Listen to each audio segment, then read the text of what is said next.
Good afternoon, students. How are you all? Okay, fine. Okay, how is your study going? Have you started your studies? Yes? Very good. So, after Diwali section, after Diwali vacation, this is our, I think, second lecture. And in the previous lecture, we started with 2.2. And TRICTAT session we finished in that lecture. And in this lecture, we are going to start our next lesson, that is house builder. What is the name of the lesson? The house builder. What do you mean by house builder? House builder. Builder means what? House builder. Builder means what? The person who builds the house. की जो घर बांधतो त्याला म्हटलं तर house builder. And this story that is given in this book on page number 31, that is about one house builder. Okay, now we are going to start this story. Now I am going to read this story one by one. You have to listen and you have to concentrate on that one. Okay, so open page number 31, the house builder. This is a story of a mason who worked for a building contractor. This is the story of a mason. Mason म्हणजे काय? गवंडी काम करणारा जो असतो त्याला म्हटलं तर मॅसन. की जो घर बांधायची कामं करतो त्याला म्हटलं तर मॅसन. आणि ही स्टोरी कोणाची आहे? एक मॅसनची आहे. Who work for a building contractor. की जो कोणाच्या हाताखाली काम करायचं? Building contractor. कंत्राटदार म्हणतो आपण. कॉन्ट्रॅक्ट घेणारे जे असं घर बांधण्याचा आपण कॉन्ट्रॅक्ट देतो की नाही कॉन्ट्रॅक्टरकडे, तर त्याच्या हाताखाली काम करणारा हा एक मॅसन होता, एक गवंडी होता. परंतु तो साधा सुद्धा गवंडी होता का? नाही. तर त्याच्या क्वालिटीज, तो काय काय करायचा, कशा पद्धतीने तो स्पेशल होता आणि काय त्याच्या आयुष्यामध्ये घडलंय हे सगळं आपल्याला आता ह्या स्टोरीमध्ये बघायचं आहे. The mason always strove to do his work to perfection. Strove म्हणजे काय? प्रयत्नांची पराकाष्ठा करणे. प्रयत्नांची पराकाष्ठा करणे म्हणजे काय? खूप प्रयत्न करणे. बरोबर आहे. हा जो मॅसन होता तो कसा होता? हार्ड वर्कर होता, हो ना. तसंच तुम्हालाही असलं पाहिजे. तुम्ही पण आता अभ्यासाचं एक कामच करताय की नाही. तुम्हाला आयुष्यात मोठं व्हायचं असेल तर तुम्हालाही काय करायला पाहिजे? You have to strove to do your studies. Okay, so the mason always strove to do his work to perfection. आणि हा मॅसन जो होता तो कसं काम करायचा? नेहमी कसा प्रयत्न करायचा? की to do his work to perfection. त्याचं जे काम होतं ते कसं व्हायला पाहिजे? परफेक्ट व्हायला पाहिजे. ह्या दृष्टीने तो काम करायचा, याची काळजी तो नेहमी घ्यायचा. असं नाही करायचं की नुसतंच मला काम करायचं आहे आणि म्हणून तेवढं थोडंसं काहीतरी काम करून द्यायचं आणि सोडून द्यायचं, असं त्याला कधीही आवडलं नाही. As soon as a house had been designed by the architect and details finalized by the engineer, the contractor would send for the mason and leave the responsibility of building the house to him. बघा, as soon as म्हणजे जेव्हा एखादी काम गोष्ट होते त्याच्यानंतर लागलीच. As soon as a house has been designed by the architect. Architect माहिती तुम्हाला? की जो घराचा प्लॅन काढतो, हो ना. आर्किटेक्ट आपल्या घराचे प्लॅनिंग काढतो ना. कुठे कोणत्या रूम, कुठे बाथरूम, कुठे टॉयलेट, कुठे बाल्कनी, हो ना. हे सगळं जो बघतो त्याला म्हटलं जातं आर्किटेक्ट. आणि जेव्हा हा आर्किटेक्ट त्या हाऊसची डिझाईन फायनल करायचा, म्हणजे त्याचा प्लॅन फायनल करायचा, डिटेल्स फायनलाइज्ड बाय द इंजिनियर. आणि इंजिनियर म्हणजे अभियंता. माहिती तुम्हाला की जो इंजिनियर काय करतो? सगळे घर बांधकामातले बारकावे जे असतात ते समजावून सांगतो. आणि जेव्हा ह्या गोष्टी सगळ्या फायनलाइज व्हायच्या, the contractor would send for the mason. हे सगळं फायनल झालं की पूर्ण जबाबदारी तो कोणामध्ये सोडायचा? त्या मॅसनवरती सोडायचा. And leave the responsibility of building the house to him. आणि अगदी बिनधास्तपणे ती सगळी जबाबदारी कोणावरती सोपवायचा? मॅसनवरती. कारण मॅसन कसं काम करायचं? परफेक्ट काम करायचं, म्हणून त्याच्यावरती विश्वास होता. The mason would then without wasting any time start his work. आणि मॅसनवरती ती जबाबदारी सोपवली की तो मॅसन काय करायचा? विदाउट वेस्टिंग एनी टाइम, कुठलाही टाइमपास न करता, वेळ न दवडता त्याचं जे काम असायचं ते तो स्टार्ट करायचा. He would take great interest in his work of building and do it with full dedication. Dedication म्हणजे काय? समर्पण. डेडिकेशन म्हणजे काय? समर्पण. म्हणजे स्वतःला झोकून देणे. ते काम तो स्वतःच समजून ते काम तो करायचा. He would take great interest त्याच्यामध्ये तो पूर्णपणे इंटरेस्ट घ्यायचा of his work of building. कन्स्ट्रक्शनच्या कामामध्ये तो पूर्ण इंटरेस्ट घ्यायचा आणि do it with full dedication, आणि पूर्ण समर्पण करून समर्पित होऊन ते तो काम करायचा. त्याच्यामुळे मुलांना एक गोष्ट लक्षात ठेवा, कुठल्याही गोष्टीमध्ये जर आपण इंटरेस्ट घेतला तर ती गोष्ट आपण परफेक्ट करू शकतो, आणि आनंदाने केलेली गोष्ट ही पटकनही होते आणि त्याचा त्रासही आपल्याला होत नाही. म्हणूनच तुम्ही सुद्धा अभ्यास हे काम न समजता तेच जर गोष्ट जर तुम्ही आनंदाने केली तर ती तुम्हाला कधी अवघडही जाणार नाही, आणि आनंदाने केल्यामुळे तुम्हाला थकवाही येणार नाही आणि त्रासही त्या गोष्टीचा वाटणार नाही. He made sure that he used the best construction material of high quality. The measurements of the walls, doorways, arches, etc. were perfect, and he gave an excellent and appealing finish to whatever he built. बघा काय म्हटलंय, he made sure that he used the best construction material of high quality. नेहमी तो कुठल्या गोष्टीची काळजी घ्यायचं की आपण जे कन्स्ट्रक्शन मटेरियल यूज करतो आहे ते नेहमी कसं वापरायचं आहे, हाय क्वालिटीचं वापरायचं, की जेणेकरून कुठल्याही प्रकारची तक्रार यायला नको. असं भेसळयुक्त किंवा कुठल्याही गोष्टी चुकीच्या यूज करणं म्हणजे कमी किमतीच्या वापरणं हे त्याने कधीही केलं नाही. कारण घर हे एकचदा बांधून होतं, आणि जर तुम्ही तिथे सिमेंट खराब वापरलंय, लाकूड खराब वापरलंय, लोखंड खराब वापरलं तर त्याच्यामुळे ती बिल्डिंगचं आयुष्य जे असणार ते काय होणार आहे, कमी असणार आहे. परंतु तो अशा पद्धतीचं कुठल्याही गोष्टी तो करत नव्हता. The measurements of the walls, doorways, arches etcetera were perfect. Doorways म्हणजे काय, दरवाजे, खिडक्या यांची सुद्धा मापं तो काय करायचा, अगदी परफेक्ट घ्यायचा, त्याच्यामध्ये कुठल्याही पद्धतीची चूक तो होऊ द्यायचा नाही. And he gave an excellent and appealing finish to whatever he built. आणि त्याच्यामुळे काय व्हायचं, त्याने केलेलं काम जे व्हायचं ते कसं व्हायचं, एक्सलंट व्हायचं, सगळ्यात उत्तम. एक्सलंट पेक्षा वरती काही आहे का, नाही. सगळ्यात उत्तम आणि appealing finish to whatever he built. आणि प्रत्येक याच्यामध्ये काय असायचं, फिनिश असायचं, फिनिशिंग असायची, की त्या एकदम परफेक्शन प्रत्येक कामामध्ये त्याचं असायचं. The owners of the new houses built would be more than satisfied with the constructions. आणि बघा, जे ओनर्स की जे असे नवीन कन्स्ट्रक्ट केलेले त्याने बांधलेली जी घरं जेव्हा दुसरे विकत घ्यायचे आणि ते मालक काय व्हायचे, they would be more than satisfied with the construction. ते अपेक्षेपेक्षा सुद्धा त्यांना अति उत्तम अशी घरं मिळायची, त्याच्यामुळे ते काय व्हायचे, खूप समाधानी असायचे. बिकॉज ऑफ द झील, diligence, loyalty and persistence that he displayed in his work, the mason was in great demand and fetched good business to his contractor.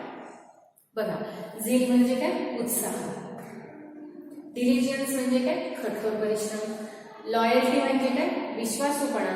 आणि पर्सिस्टन्स म्हणजे काय, चिकाटी. हे सगळे गुण कोणामधले आहेत, त्या मॅसनमधले आहेत. बघा, बिकॉज ऑफ द झील, उत्साह. डिलिजन्स म्हणजे कठोर परिश्रम करण्याची क्षमता. लॉयल्टी म्हणजे विश्वासूपणा. आणि पर्सिस्टन्स म्हणजे चिकाटी. That he display in his work, म्हणजे हे सगळे गुण त्याने त्याच्या कामामध्ये दाखवलेले होते. The mason was in great demand. त्याच्यामुळे काय झालं, या मॅसनला खूप डिमांड यायला लागली. डिमांड म्हणजे सगळ्यांना वाटायला लागलं की नाही, आपलं घर यानेच बांधावं. And fetch good business to his contractor.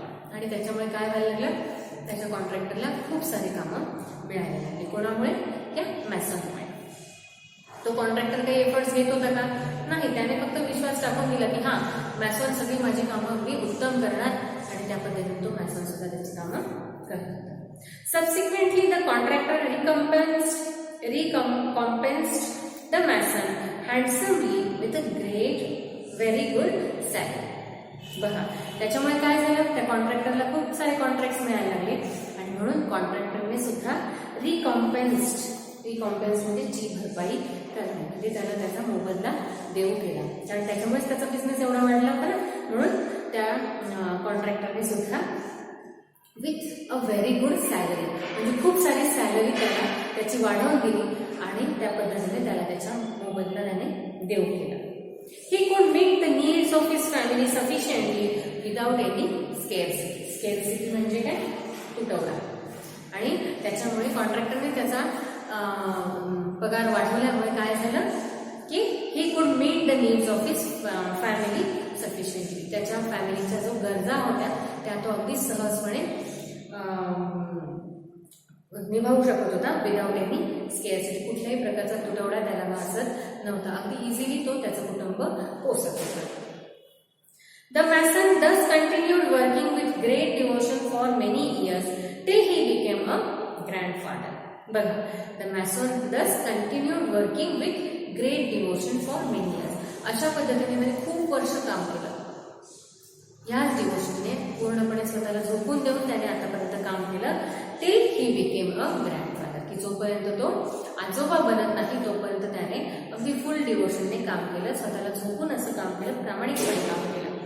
Then he decided that it was time to retire and spend time playing with his grandchildren. परंतु नंतर मात्र then he decided that it was a time to retire. Retirement म्हणजे मी तुम्हाला सांगितलं ना, एका particular वेळ असते, एक पर्टिक्युलर वयाचं वय असते ज्याच्यामध्ये माणूस आपलं काम थांबवतो आणि त्यानंतर रिटायरमेंट घेतो, म्हणजे त्या कामातून निवृत्ती घेतो. तसंच या मॅसॉनने सुद्धा ठरवलं याला निवृत्ती घ्यायचं and spend time playing with his grandchildren, आणि त्याच्या ग्रँडचिल्ड्रन बरोबर वेळ घालवण्याचं त्यांनी आता ठरवलं. ग्रँडचिल्ड्रन म्हणजे काय, नात नातू असतात ना त्याचे, त्यांच्यासोबत त्याने वेळ घालवणं ठरवलेला. Being a firm-minded person, he informed his contractor of his decision to retire from the house building. Being a firm-minded person, firm म्हणजे काय, अगदी त्याचा निर्णय त्याने अगदी पक्का केलेला होता की being a firm-minded person, he informed his contractor. त्याने त्याच्या कॉन्ट्रॅक्टरला इन्फॉर्म केले. इन्फॉर्म करणं म्हणजे काय, कळवलं. काय कळवलं? Of his decision to retire from house building. त्याचे त्याने जे डिसिजन घेतलं होतं, त्याने जो निर्णय घेतला होता की रिटायरमेंट घ्यायची, आता हाऊस बिल्डिंग याच्या पुढे करायचं नाही, याचा निर्णय त्याने त्याच्या मालकाला कळवला. The contractor was very disheartened to lose such an excellent workman and urged the mason to continue his job, but no avail. आणि जेव्हा कॉन्ट्रॅक्टरने हे ऐकलं की तो आता त्याच्या पुढे काम करणार नाही, त्याच्यामुळे तो काय झाला, डिसहार्टन म्हणजे काय, निराश झाला. त्याचं मन दुखावलं गेलं. का? कारण त्याच्यासारखा एक्सलंट वर्कमॅन आता त्याला मिळणार नव्हता. आणि so he urged the mason to continue the job but no avail. So he urged म्हणजे काय, उद्युक्त करणं. त्याला तो सांगत होता की अजून काही वर्ष तुम्ही काम करा, असं त्याला सांगत होता. बट नो अवेल, परंतु त्याचा काहीही उपयोग झाला नाही. But to no avail. The mason had made up his mind and refused to carry on. परंतु made up his mind म्हणजे काय, त्याने निर्णय घेतलेला होता. मॅसनने पूर्णपणे निर्णय घेतला होता. That's why he refused to carry on. To carry on म्हणजे काय, पुढे ते काम कंटिन्यू करणे. त्याच्यामुळे त्याने रिफ्यूज केलं. रिफ्यूज करणं म्हणजे काय, नकार दिला. कॉन्ट्रॅक्टरला त्याने नकार दिला की सॉरी, मी आता याच्या पुढे काम करू शकत नाही. Finally, the contractor convinced the mason to build one large house on a beautiful and convenient site as a special favor. परंतु शेवटी मात्र the contractor convinced म्हणजे काय, तयार केलं मॅसॉनला. कशासाठी? To build one last house, एक शेवटचं घर माझ्यासाठी बांधून दे on a beautiful and convenient site. एका छानशी साईट त्याला जागा शोधून दिली आणि त्या जागेवरती एक छानसं घर बांधून दे. एक स्पेशल फेवर, माझ्यावरती एक फेवर म्हणजे काय, उपकार कर माझ्यावरती एक दया कर आणि माझ्यासाठी एक सुंदर असं घर तू, एक शेवटचं का असे ना, एक शेवटचं घर तू माझ्यासाठी बांधून दे, असं त्याला सांगितलं. The construction started. The mason agreed to do so with great reluctance, not too happily either. बघा, the mason agreed to do so. शेवटी मात्र मॅसॉन तयार झाला. With great reluctance. रिलक्टन्स म्हणजे काय, नाखुशी. त्याची इच्छा होती का, परंतु नाही, आता मालक सांगतोय, आपण इतक्या वर्ष त्याच्या हाताखाली काम केलेलं आहे, तो जर सांगतोय की माझ्यासाठी एक शेवटचं घर बांधून दे, म्हणून तो अगदी नाईलाजास्तव ते काम करायला तयार झाला. Not too happily either. खुशीने केलं तर त्याने ते काम तयार झाला का, तो नाही. The construction started. मग तो तयार झाला आणि नंतर त्याने कन्स्ट्रक्शन स्टार्ट केलं. It was a most beautifully designed house to be built at a south after location. हे जे कन्स्ट्रक्शन होतं, it was most beautifully design. अगदी स्पेशली डिझाईन करून खूप सुंदर असं डिझाईन त्याचं तयार केलेलं होतं. To be built at a sought after location, एक पर्टिक्युलर लोकेशन त्याच्यासाठी डिसाईड करण्यात आलं आणि अशा सुंदर अशा लोकेशन म्हणजे जागेवरती ते कन्स्ट्रक्शन स्टार्ट केलं. However, the mason could not put his mind and heart in his work. परंतु काय झालं, तो मॅसॉनच्या मनाविरुद्ध त्याने हे काम केलेलं होतं. बरोबर आहे, नाखुशीने फक्त करायचं म्हणून त्याला हे काम कम्प्लीट करून द्यायचं असं त्याला वाटत होतं. त्याचा इंटरेस्ट त्याच्यात राहिलेला होता का? नाही. आणि म्हणून मॅसन कुड not put his mind and heart in his work. त्याच्यामुळे तो अगदी जीव ओतून ते काम करू शकत नव्हता, कारण त्याचा त्याच्यात इंटरेस्ट आता राहिलेला नव्हता. He did his work very रफली. त्याच्यामुळे त्याने ते काम कसं केलं? रफली. रफली म्हणजे काय? अगदीच ओबडधोबडपणे केलं. असं खूप काही इंटरेस्ट नाही. आधी कसं परफेक्शन होतं, हाय क्वालिटी मटेरियल त्याने यूज केलेलं होतं, अशा पद्धतीने केअरलेसली विदाउट इंटरेस्ट ऑर डेडिकेशन. कुठल्याही पद्धतीची केअरलेसली म्हणजे काळजी न घेता, केअरलेस म्हणजे अगदीच करायचं म्हणून जीवन आल्यासारखं सगळ्या गोष्टी विदाउट इंटरेस्ट, कुठलाही त्याच्यामध्ये त्याने इंटरेस्ट घेतला नाही, अशा पद्धतीने त्याने त्याचं काम चालू केलं. Even the building material use was of low quality but he did not care. आता बघा, त्याचं लक्ष ह्या पण गोष्टीकडे नाही. सुरुवातीला त्यांनी सांगितलं होतं की तो अगदी best quality, high quality material use करत होता, परंतु तेव्हा तो आनंदाने ते करत होता, ओके नाही, विथ ग्रेट इंटरेस्टने तो करत होता. परंतु इथे त्याचा इंटरेस्टच राहिलेला नव्हता. त्याच्यामुळे त्याने काय केलं, बिल्डिंग मटेरियल सुद्धा लो क्वालिटीचं वापरलं. But he did not care. तो इथे लो क्वालिटीचं वापरतो आहे, काय करतो आहे याही गोष्टीकडे त्याचं लक्ष नव्हतं आणि त्याला त्याची काळजीही वाटत नव्हती. He simply wanted to complete the job in haste and finally retire. Haste म्हणजे काय? घाई.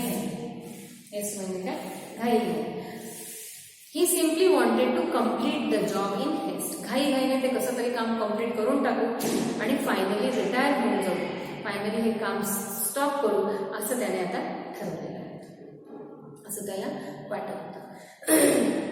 The house was ready either than expected. Very roughly made structures, weak walls, poor finish, and did not look as good at all as designed. बघा, त्याच्यात इंटरेस्टच राहिलेला नव्हता. त्याच्यामुळे काय व्हायला लागलं, the house was ready either than earlier either than expected. म्हणजे जेवढा काळ एक्सपेक्टेड होता, तर इतक्या वर्षापासून ते कन्स्ट्रक्शन करत होते, तर तेवढं घर बांधायला त्यांना जेवढा वेळ लागला होता त्याच्यापेक्षा खूप लवकर ते काम त्याने फिनिश करून टाकलं. व्हेरी रफली मेड स्ट्रक्चर्स, वीक वॉल्स सुद्धा त्याने तितक्याशा त्याच्याकडे फारसं लक्ष दिलं नाही. पुअर फिनिशिंग सुद्धा पाहिजे तितकं नव्हतं. And did not look as good at all as design. म्हणजे डिझाईनमध्ये जे घर इतकं सुंदर डिझाईन केलेलं होतं, तशा प्रकारचं ते घर कोणत्याही प्रकारे दिसत नव्हतं. Eight the mason did not care. पण त्याच्यात इंटरेस्टच नव्हता. त्याच्यामुळे त्याला त्या गोष्टीचा आता काहीही फरक पडत नव्हता किंवा त्याला त्या गोष्टीची जाणीवही होत नव्हती की अरे, आपण शेवटचं घर बांधतोय पण मग आपला इंटरेस्ट नाही, तर आपण असं कसं घर बांधतोय, याही गोष्टीची त्याला आता जाणीव राहिलेली नव्हती. He inform the contractor that the house was ready. He was waiting to hand over its keys to him. बघा, ही इन्फॉर्म द कॉन्ट्रॅक्टर. त्याने इन्फॉर्म केलं कॉन्ट्रॅक्टरला की that the house was ready, की आता हे हाऊस मी तयार करून झालंय माझं एकदाचं. He was waiting to hand over the keys of the house to him. आणि तो आता वाट बघतोय. हँड ओव्हर म्हणजे काय? एखाद्याच्या सुपूर्द करणं, एखाद्याच्या ताब्यात देणं. इट्स कीज टू हिम. या नवीन घराच्या ज्या चाव्या आहेत त्या मी तुम्हाला देण्यासाठी आता उत्सुक आहे आणि मला ह्या जबाबदारीतनं मोकळं करा, अशा पद्धतीचा ॲटिट्यूड त्याचा होता. The contractor arrived at the site. त्याने बोलावणं पाठवलं आणि मग कॉन्ट्रॅक्टर त्याच्या साईटवरती तो तिथे आला की जिथे कन्स्ट्रक्शन झालेलं होतं घराचं. ही had a file of legal documents in his hand. Legal म्हणजे काय? कायदेशीर. लिगल म्हणजे काय? कायदेशीर असे जे डॉक्युमेंट्स असतात ते लिगल डॉक्युमेंट्स घेऊन तो तिथे आला. कोण? Contractor. He had a file of legal documents in his hand. The mason handed over the new house keys to him.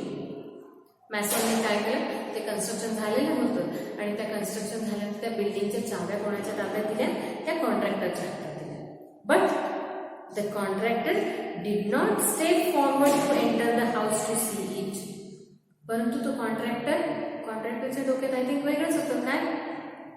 The contractor did not step forward, परंतु तो कॉन्ट्रॅक्टर त्या घरामध्ये सुद्धा जायला तयार नव्हता. डिड नॉट स्टेप फॉरवर्ड, तो आतमध्ये सुद्धा गेला नाही टू सी इट, ते घर कसं बांधलं आहे, काय आहे हे बघायला सुद्धा तो मध्ये गेला नाही. Instead, with a broad smile, he handed over the file along with the house keys to the mason and said, beaming happily, told, "These are the ownership documents of this new house in your name. The house is yours. I had planned it as a gift for you." बघा काय झालं की contractor तर मध्ये जायला तो गेला सुद्धा नाही घरामध्ये बघायला की कसं झालंय, कन्स्ट्रक्शन काय झालं हे सुद्धा त्याने बघितलं.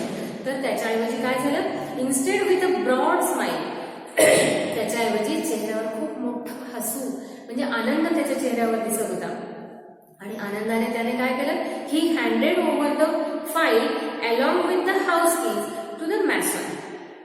त्याने काय केलं, एक फाईल आणि त्या हाऊस कीज त्याच्या चाव्या त्या मॅसॉनने कॉन्ट्रॅक्टरला दिल्या होत्या, त्या सुद्धा त्याने काय केल्या, कोणाला दिल्या, मॅसॉनला दिल्या. मॅसॉनला त्याने ते फाईल पण दिलं आणि चाव्या पण दिल्या. And sed beaming happy tone, आणि अगदी चेहऱ्यावर खूप मोठा हास्य खूप आनंदाने तो म्हणाला, these are the ownership documents of this new house in your name.